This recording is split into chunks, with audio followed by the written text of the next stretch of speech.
I want to talk about one of my favorite Jo Malone perfumes. This is her Nectarine Blossom and Honey. I have it in both the travel size or the 1 ounce and then full size. This is the 1 ounce. It's the perfect size for slipping in your bag, taking on vacation, what have you.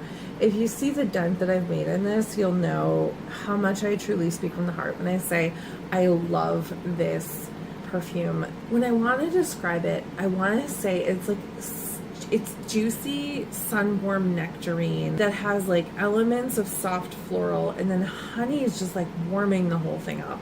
It smells so good. There's definitely, when you first spray it, there's definitely like, I don't know if you've heard the term like photorealistic. It doesn't smell fake. It smells like you're on a summer day and someone just handed you the ripest peach and you sniff it and your mouth waters. Like, it's that kind of peach. And then it kind of opens up a little bit and becomes a little floral, a little honey. This has been a bestseller for Jo Malone since I think like 2005. It's interesting because the top notes are actually, they have green notes, black currant, petite grain. That's like the freshness. And then in the heart, you basically have nectarine, and then black locust, which doesn't sound very exciting, but that's actually acacia, which is kind of where that honey effect comes from.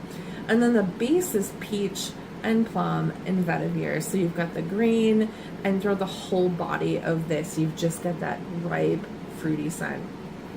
In terms of how I would describe this is definitely like a fruity floral. I would not call this a gourmand. The honey is not like a heavy syrupy honey. Like for example, if you like Lutens or Back to Black, I think those have a heavier like syrupy honey feel. This is more like soft floral honey, almost that like a flower would naturally give off. This has like such spring summer vibes. It's really juicy though. Like it's fruity and it's floral, but to me this is more juicy fruity. I think like the elements of the black currant and the petite grains definitely keep it from going a little too sweet. You can get this in the 30 ml and then also in like 100 ml, which is the larger bottle.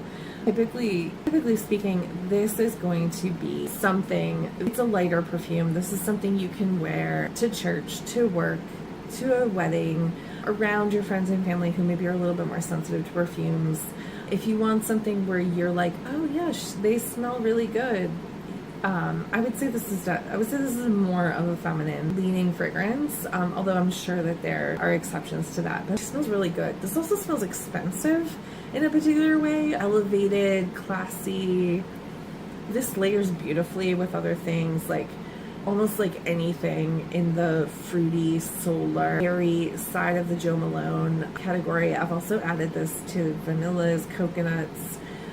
The longevity on this one for me is better than some of the other Jo Malones. I would say that I get like 6 hours on skin and all day on clothes. It's a moderate stillage or projection, so it's more like a soft cloud, but people around you will definitely pick up on it. The peach is probably like one of the dominant notes that you can pull out. Like people will say, oh, you're wearing is this a peach perfume? Peach, nectarine. To me, they're close enough, but that is just something to be aware of. This is a great one to just spray on pulse points, your hair. If you're looking for something that's really fruity, really classy, has a little more staying power maybe than some of the other options in the Jo Malone category, and screams spring, summer, garden party, floral dresses, this is a great one to try.